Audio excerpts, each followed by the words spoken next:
Greetings to all our viewers and a happy New Year 2025. My names are Sister Leonie Kindiki, a little sister of St. Francis of Assisi, and I work on the team that is working on the process of the beatification and canonization of the servant of God, Mother Mary Kevin. Today, I'd like to situate Mother Kevin in a family. So I'm going to talk about her family background, like her biography, until she enters into religion or she becomes a religious woman. Mother Kevin was born in a simple farming family, and her father was called Michael Carney. Her mother was Teresa Carney. They were simple farmers, and they had two children, Anne and Elizabeth, but a third was on the way, and that is our Mother Kevin. In the deep winter of 1875, Michael Carney was on the way to the market. He had gone to sell sheep, and in the process he met with a fatal accident and died, leaving behind a 23-year-old pregnant wife. And in April, 28th April 1875, the future Mother Kevin was born. She never saw her father because the father had died 3 months before. The very next day, on the 29th of April 1875, the mother took the baby to be baptized in their parish church of Saints Peter and Mary in Aklo, and there she was baptized Maria Teresa after the Saint of Avila, Teresa of Avila, and was baptized by Father Barry. The child grew up in a happy family, but soon after, we may not really know the reason why the mother decided to marry. Maybe because she was young and it was hard for her to continue managing the farm on her own and care for the growing family. She decided to marry Thomas Barney in the neighboring farm. Thomas Barney came to live over in the Carney household, in the Carney family. And the couple was again blessed with 3 more children. So that means Mother Kevin had 3 sisters and brother. The family was for some time very happy. And Mother Kevin, the child Teresa Carney, was a happy child because the family had a lot of things. It was in the countryside. They had chickens, they had sheep, they were collecting the hay, etc. So the family was happy. She learned how to work and live in a family. Disaster struck when the child Kevin, or Maria Teresa Carney, was just 10 years old. The mother died on the 17th March 1885, when Teresa was just 10 years old. It left a terrible impact on the child, and later on she was to say she cried and asked why God had taken the mother. And actually it was disastrous, because after the mother's death, the family disintegrated. That is the Carney family. Thomas Barney, the stepfather, took over the Carney household, the Carney farm and property. The 2 girls, the family scattered, and the 2 girls went over to America at the invitation of their aunt, leaving Maria Teresa, just 10 years old, alone in Ireland. But she was not alone, because not very far from them was her maternal grandmother, that is Maria Teresa Grenell, after whom she had been christened. And the grandmother took over the growth, development and care of this child. She was a very strict woman, but very loving. Strict in that she wanted the best for this child who was really stubborn and naughty, and she wanted to shape her in the values and tradition of the Catholic Church, which was very well known by then in Ireland. The grandmother Teresa taught the child about the importance of the triune God, that is the Trinity, the Father, the Son, and Holy Spirit. Taught her to love Mary, the Mother of God, teaching her that the Mother of God was also her mother. Taught her to love the saints and the angels. The little sisters have benefited a lot from what this grandmother taught her granddaughter, Mother Kevin. The love of angels, especially Saint Michael, the guardian angels, the saints, and especially the love of Jesus Christ. These have found their way in our spirituality as little sisters of St. Francis, as well as the Franciscan Missionary Sisters of Africa, the two congregations that she founded later.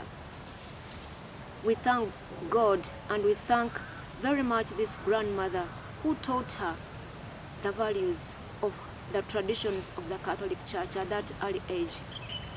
And it was at this time when she was staying with her grandmother that she began to receive the sacraments. She went in for Holy Communion, and she was confirmed around this time. Again, in the parish church by Bishop Maccabee, the child was confirmed and took on the name of de Paul. So she became Maria Teresa de Paul. Sometimes I wonder, did Mother Kevin later on think about the name de Paul? De Paul simply meaning of Paul, St. Paul. Did she realize then that she was to become one of the great missionaries like St. Paul among the African people, like St. Paul to the Gentiles? Is something to think about. So the girl was confirmed, but due to her grandmother's poverty, they were extremely poor, she could not go very far in her academic education. She only had 4 years of education, equivalent to primary 4 here. So she had 4 years of education and then terminated it due to poverty and her grandmother's weakness and sickness. So she opted to become a nursery teacher, something equivalent to a nursery teacher. In Europe by then she became a governess. So she took up school teaching in order and picked up any job that came around so that she could look after herself and her ailing grandmother. Again, it seems like disaster was dodging this child, was following her.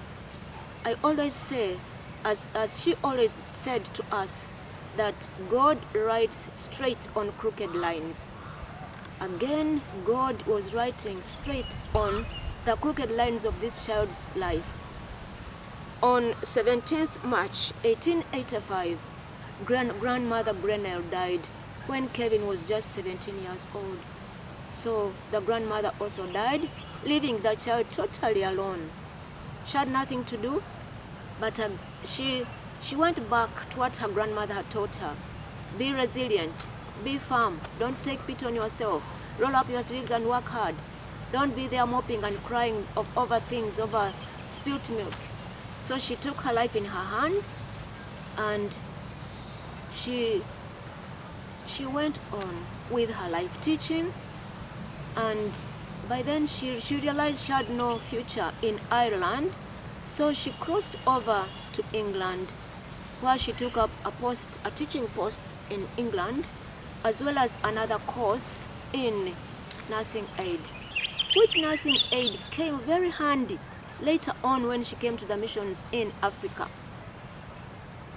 where she treated masses, thousands of people of different ailments and diseases, using the knowledge that she had learned from that simple course. Again, God writes straight on crooked lines. It was at this time that she met a suitor, someone who said that she loved her. She accepted, and they became engaged to a young banker, very rich, which to many people would be like, God was answering her prayers. She's alone in the world, and now she has got somebody who loves her. she should have a home and raise a family. But things turned out different for Mother Kevin. We are not really sure, because Mother Kevin was reticent. She didn't talk much about herself. Something happened that within the process of engagement, Mother Kevin broke off this engagement after entering into a cathedral and praying. And she had the inspiration that marriage was not her life. So she went to her suitor, terminated the engagement, and asked apology, which apology the suitor beautifully took. So Mother Kevin, after a short time, we see her entering religious life in the Franciscan Abbey of Mill Hill, London, and asking to be a Franciscan sister. She was accepted. That was in the year 1895, when she was 20 years old. She went through formation, training, and she changed her name to Maria Teresa Kearney to Sister Mary Kevin Kearney. And in 1902, we see her in the company of Bishop Hanlon and 5 companions crossing over from England into Africa to become one of the greatest missionary Sub-Saharan Africa had ever witnessed. So she arrived here in Uganda on the 15th of January 1903, and straight away the very next day she began her missionary work. Strikingly, the most outstanding began under a mango tree, which today we know as St. Francis Hospital in Zambia. We shall continue from there. Thank you for your audience. God bless.